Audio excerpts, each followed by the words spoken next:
Bismillah. Assalamualaikum warahmatullahi wabarakatuh. Waalaikumsalam warahmatullahi wabarakatuh. Bismillahirrahmanirrahim. Assalamualaikum warahmatullahi wabarakatuh. Waalaikumsalam warahmatullahi wabarakatuh. Maha suci Allah, segala puji dan syukur kita panjatkan kehadirat Allah. Semoga kita selalu dalam bimbingan rahmat dan ridha Allah Subhanahu wa taala. Subhanallah walhamdulillah astagfirullah wallahu.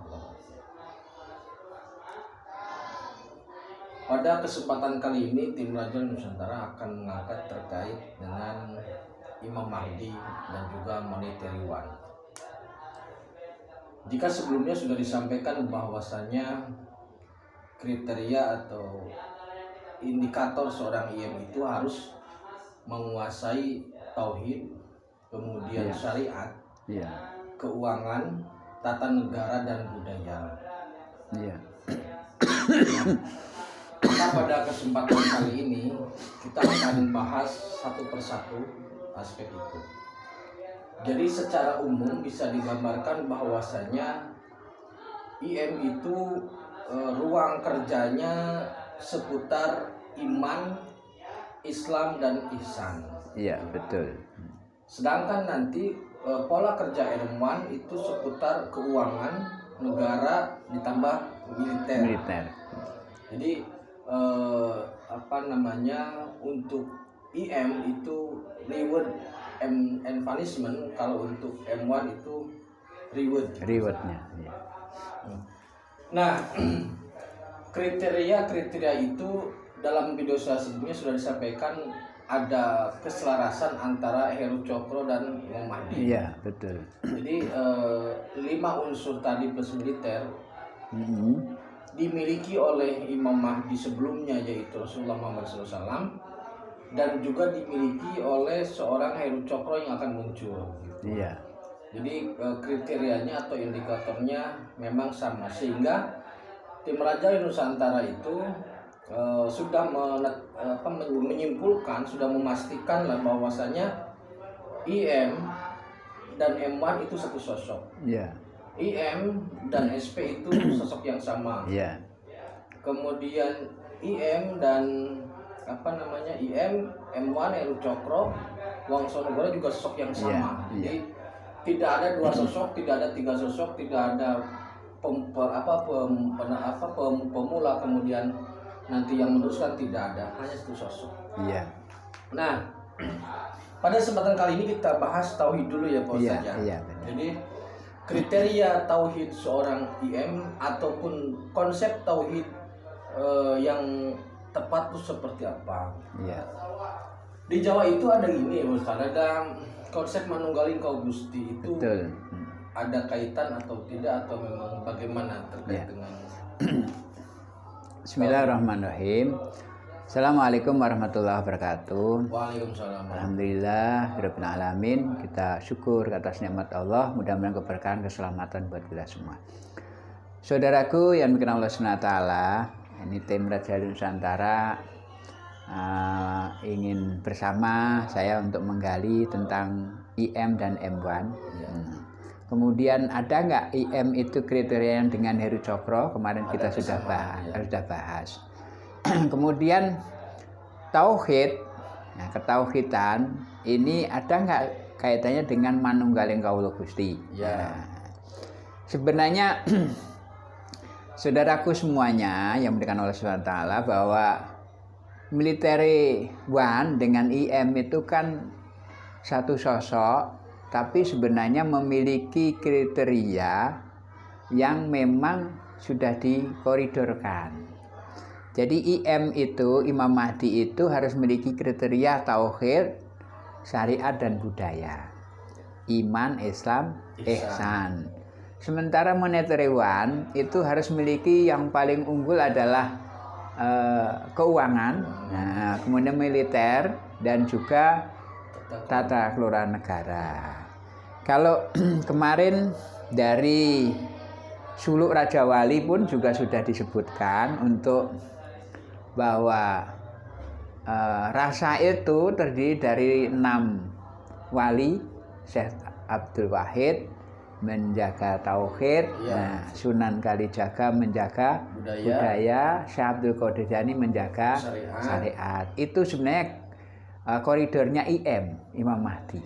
Nah, kemudian yang Prabu Brawijaya menjaga kekayaan, Ki Kebon Kenongo menjaga militerisme. Nah, kemudian Joko Tingkir Sultan Hadi menjaga kesultanan atau kerajaan, tata kelola negara. Itu monetary one. Nah, itu monetary one. Nah, kemudian kita akan bahas dulu tentang tauhid. Ya. Jadi tauhid itu adalah bagaimana seorang hamba mengenal Tuhan, mengenal Allah dengan sempurna. Nah, kalau mengenal Allah dengan sempurna itu sebenarnya lewat 5 datullah, sifatullah, sirullah, afalullah, wujudullah itu. 5 unsur dat ya, datullah, sifatullah, sirullah, afalullah, wujudullah. Nah, kemudian ini pun juga sudah liqa. Nah, liqa bahasa Arab, famangkana yarju liqa rabbihi, barang siapa pengen ketemu Tuhannya, fal ya'mal amalan soleh, maka hendaklah beramal soleh, wala yusyrik bi ibadati rabbi ahadah, dan jangan berlaku syirik. Nah, jadi mensekutukan Allah. Nah, liqa ini dimaknain oleh orang Jawa manunggal.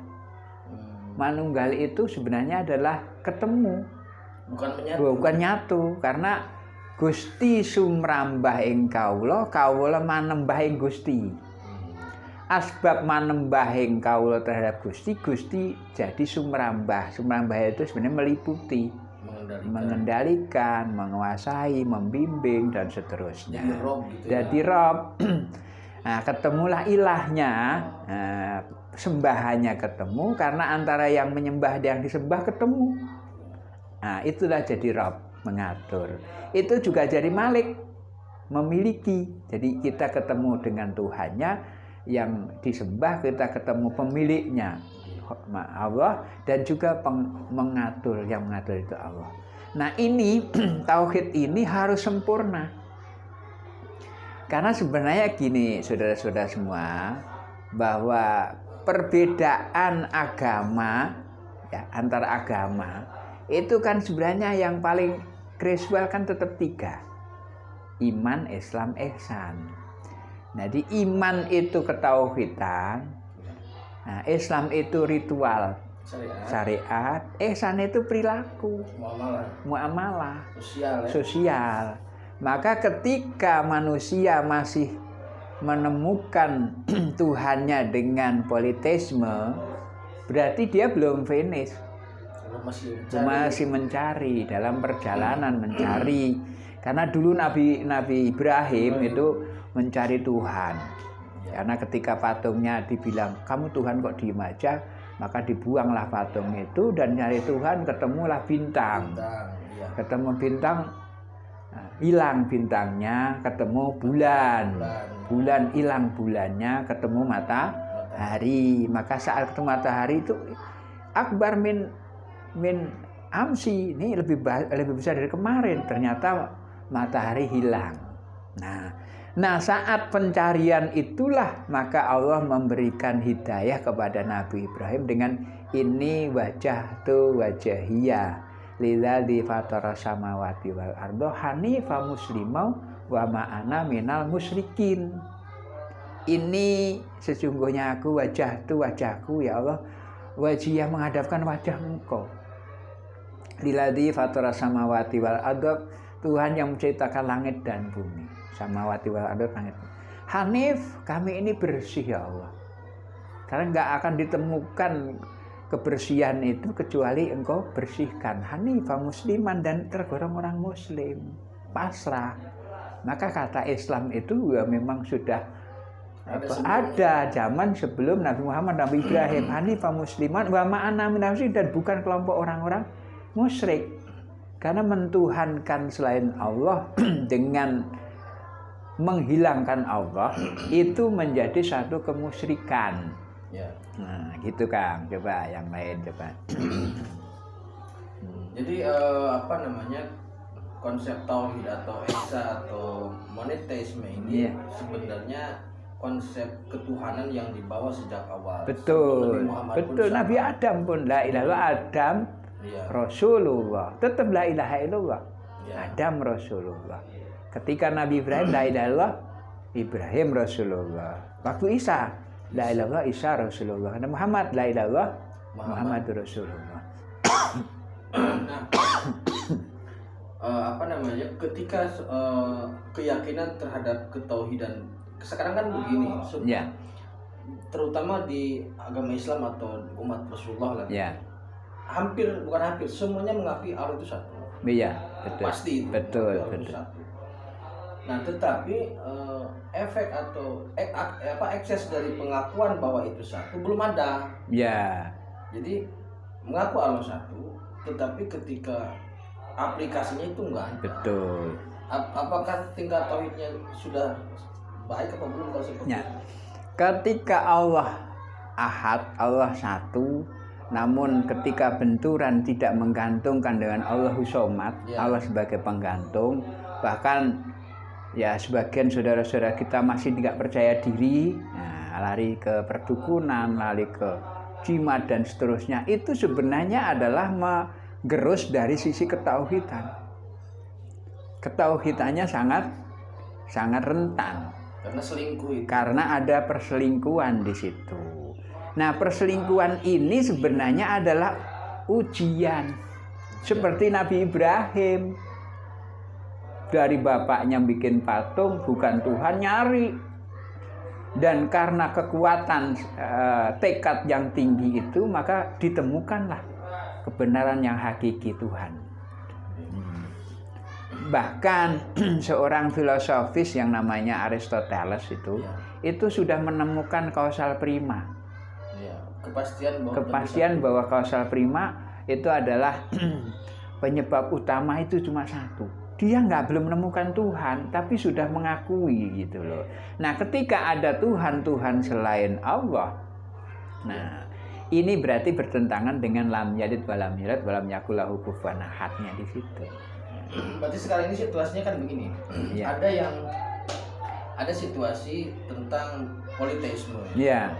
Dari sisi konsep ketuhanan. Iya. Ada juga sisi konsep ketuhanan sudah tauhid, Ya. tapi konsep syariatnya, Perilakunya tidak belum menuju ke Ya, ketauhidan. belum menuju ke situ. Jadi ada pengakuan tapi tidak ada pelaksanaan. Ya. Ada yang paling ironis gini. Islam itu agamanya adalah rasional. Ya. Tapi perilaku orang Islam irasional. Ya. Nah, Barat itu agamanya irasional. Ya. Tapi perilakunya rasional. Ini kan ironis sebenarnya. Ya. Nah, harusnya kita ini sebagai muslim sudah membaca surat Al-Ikhlas, Allahu ahad, Allahu samad, lam yalid walam yulad walam yakul lahu kufuwan ahad, harusnya diaplikasikan dalam bentuk nyata. Nah, ini harus lewat ujian-ujian yang begitu rumit. Nah, sehingga digempurlah ketauhidan ini dengan segala macam cara, adanya satu kemenangan. Liqo sampai ke puncak. Nah, gitu. Dalam aplikasinya yang sederhana, Ustaz, terkait dengan tauhid lah. Ya. Dalam aplikasi yang sangat sederhana.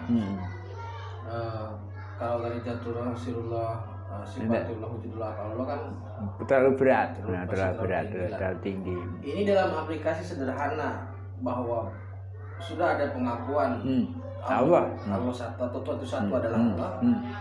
Nah, aplikasi sederhananya, penerapan sederhana kita dalam kehidupan sehari gimana? Jadi gini, ketika kita sudah ngakuin bahwa Allah itu satu, kul rabbuna Allah tsumastaqom. Ketika kamu ngakui Tuhannya Allah, istiqomah. Nah, ini yang mahal. Istiqomah, ketika sakit hanya satu, minta sama Allah. Asbab yang lain digantungkan atas nama Allah, gitu loh. Jadi boleh medis, tapi dengan izin Allah medis ini menyembuhkan. Doa dengan izin Allah, doa ini menjadi sehat gitu. Jadi jangkar tauhid yang harus memang kokoh. Sepele, terlihat sepele tapi bahaya. Bahaya. Karena ini apa bahasanya kompas. Mencleng sedikit itu jauh banget, jauh. 1 mili mencleng itu berarti sudah jauh sekali. Sekarang ada ini, ada spanduk yang mungkin dianggap biasa dan benar gitu. Iya. Pakai masker harga mati, tidak pakai masker bisa mati. Iya. Itu sederhana, menghimbau dan terlihat bagus. Iya. Tapi kalau diteliti itu kan sebenarnya berbahaya. Iya. Jadi ada semacam pemastian kalau masker membuat hidup. Ya, nggak pakai masker mati. Nah, itulah satu kesalahan. Ketika ditinjau dari sisi tauhid, mati hidup hanya Allah. Nah, usaha manusia masker melindungi karena bagian dari upaya manusia. Ikhtiarnya. Gitu. Jadi ikhtiar itu yang dinilai oleh Allah. Ya. Keputusan hidup mati urusan Allah. Urusan Allah. Jangankan hidup mati, lahir dan apa ya mati. Kita ini nggak ada kaitannya dengan hubungan makhluk karena kodoknya Allah. Nah, ketentuan Allah tanpa ada usaha dengan makhluk itu. Jadi secara sederhana maksudnya tauhid yang untuk pengantar lah, ya, untuk pengantar. Sederhana berarti setiap aktivitas kita harus sandarkan ketauhidan kepada Allah dengan sempurna. Mau bekerja Bismillahirrahmanirrahim Allah la haula wala quwata illa billah, tidak hanya lisan tapi juga perbuatan. Tapi dengan hati dan perbuatan.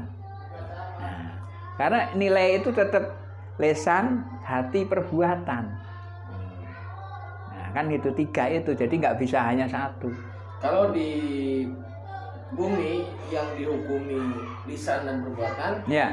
Kalau Allah juga menghukumi hati, karena hati ini yang paling utama, karena hati ini hukumnya dengan Allah.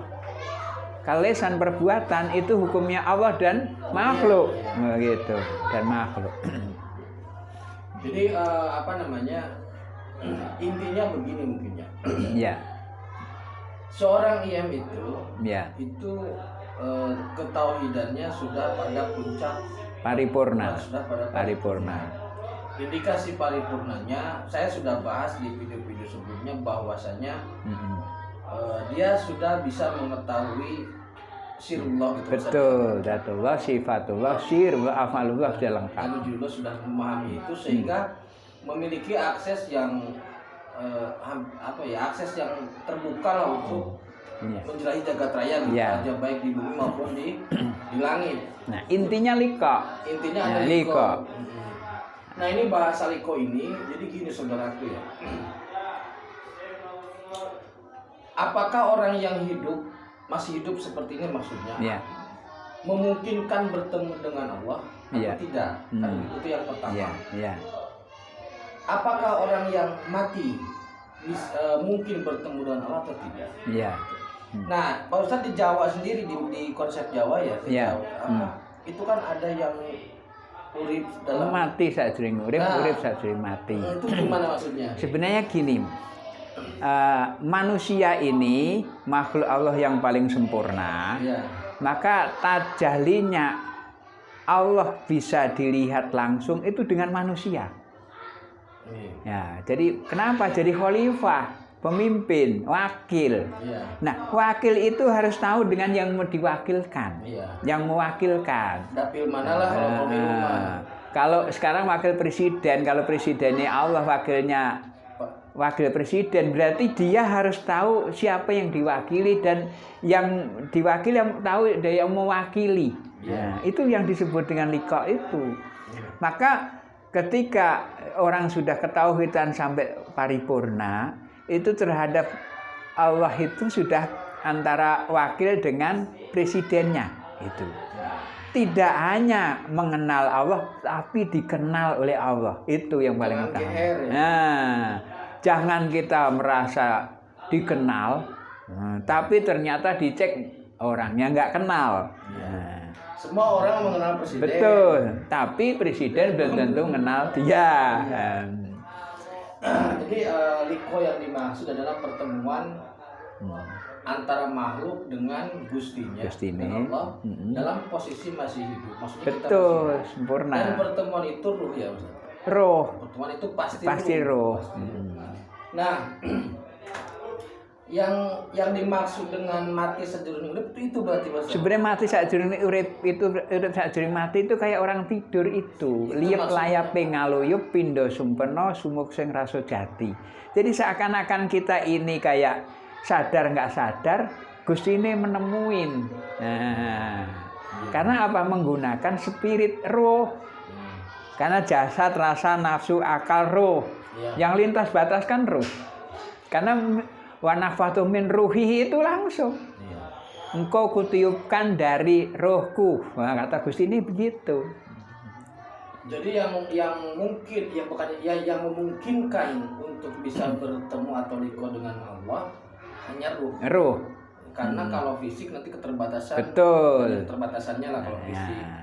Nah, dan orang yang meninggal alam secara ini itu pasti bertemu dengan Allah atau belum tentu? Belum tentu. Nah, sekarang kelas apa dia? Kalau amaliyahnya rendah, bagaimana ngelihat presiden? Kalau amaliyahnya tinggi dan dia fit di tempat yang paling bagus, ya ketemu. Nah, berarti presiden ada di Jakarta. Ya. Tapi tidak semua orang Jakarta bisa bertemu presiden. Bertemu presiden walaupun dekat. Karena jenjangnya itu mempengaruhi. Ya itu saudaraku ya untuk sesi pertama terkait tauhid. Jadi pada prinsipnya ketika kita sudah mengakui keesaan Allah, maka perilaku kita pun hati, lisan, perbuatan harus bersandar kepada harus bergantung kepada Allah Subhanahu wa taala. Target utama dari manusia sebenarnya adalah liko. Betul. Liko itu adalah pertemuan dengan Allah pada saat kita masih hidup. Jadi menggunakan ruh. Apakah mungkin? Sangat mungkin. Sangat mungkin. Apakah semua orang bisa dengan usaha? Nanti hasilnya terserah Allah. Betul. Nanti kita berusaha. Betul sekali. Kesempurnaan hidup seperti itu. Iya. Untuk sementara itu dulu ya Pak. Betul. Ya, jadi siap. tauhid untuk pengantar seperti itu.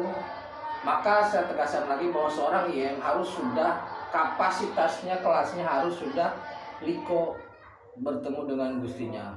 Bukan merasa, tidak ada keraguan ini, tidak ada keraguan. Jangan GR gitu. Betul. Tapi harus ada kepastian. Demikian, terima kasih, tetap tingkatkan iman dalam masalah. Assalamualaikum warahmatullahi wabarakatuh. Waalaikumsalam warahmatullahi wabarakatuh. Ya.